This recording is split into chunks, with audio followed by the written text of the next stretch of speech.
Hello everyone, welcome to Raji home style. నేను మీ రాజేశ్వరి అండి. ఈరోజు రాజీ హోమ్ స్టైల్లో మునక్కాయ వేపుడిని రుచికరంగా ఏ విధంగా చేసుకోవాలో సింపుల్ ప్రాసెస్లో ఈరోజు ఈ వీడియోలో చూసేద్దాం. ఈ మునక్కాడ తాలింపుని మనం పప్పుచారు, పప్పు, రసం వంటివి చేసుకున్నప్పుడు సైడ్ డిష్గా చాలా బాగుంటుందండి. మంచి రుచికరంగా ఉండాలంటే ఇక్కడ వీడియోలో చూపిస్తున్నట్లా చేసుకోండి, చాలా బాగుంటుంది. ఫస్ట్ ఆఫ్ ఆల్ నేను కొన్ని మునక్కాయలు తీసుకున్నాను. ముదురు మునక్కాయలైనా కూడా పర్వాలేదు, మెత్తగా ఉంటే చాలన్నమాట. లోపల గింజ ఉంటే కనుక సపరేట్ చేసేయండి, చాలా ముదురుగా ఉంటే సపరేట్ చేసేసుకోండి. వీటిని చిన్న చిన్న ముక్కలుగా కట్ చేసేసుకొని పైన నార ఉంటుంది కదా, నారనంతా తీసేసి శుభ్రంగా కడిగేసి ఒక ప్లేట్లో పెట్టేసుకోవాలి. స్టవ్ పైన ఒక వెడల్పాటు పాన్ పెట్టేసి అందులో 2 లేదా 3 టేబుల్ స్పూన్ల వరకు ఆయిల్ని వేసుకోవాలి. ఆయిల్ కొద్దిగా హీట్ అయిన తర్వాత కట్ చేసుకున్న ఉల్లి ముక్కల్ని, కరివేపాకుని, పచ్చిమిర్చిని, కొన్ని తిరువాత గింజల్ని వేసేసుకోవాలన్నమాట. ఆయిల్ అనేది బాగా హీట్ అయిపోయింది. 1 టేబుల్ స్పూన్ వరకు పోపు దినుసులు వేసుకోవాలి. 2 రెమ్మల కరివేపాకుల్ని, అలాగే కట్ చేసి పెట్టుకున్న ఉల్లి ముక్కల్ని, 4 పచ్చిమిర్చి చీలికల్ని వేసేసుకొని పోపునంతా దూరగా వేగనివ్వాలి.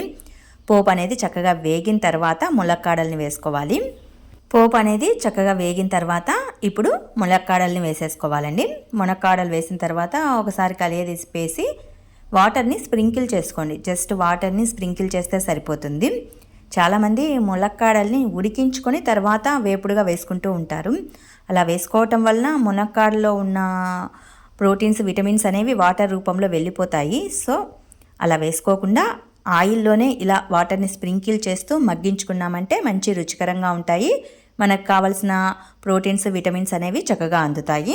మధ్య మధ్యలో వాటర్ అనేది ఆవిరైపోతూ ఉంటుంది. మునక్కాడ అనేది అడుగంటనివ్వకుండా, మాడిపోనివ్వకుండా, మునక్కాడ విడిగిపోనివ్వకుండా కలియదిప్పుకుంటూ ఉండాలండి.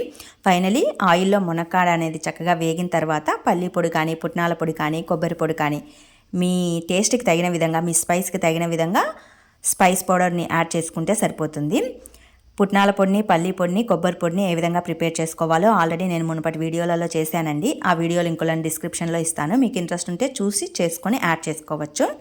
ఇంతేనండి, మునక్కాడ వేపుడిని మంచి రుచికరంగా చేసుకునే పద్ధతి చాలా బాగుంటుంది అనమాట. రైస్లోకి ఉత్తిగా అయినా కలుపుకొని తినచ్చు, అంత బాగుంటుంది.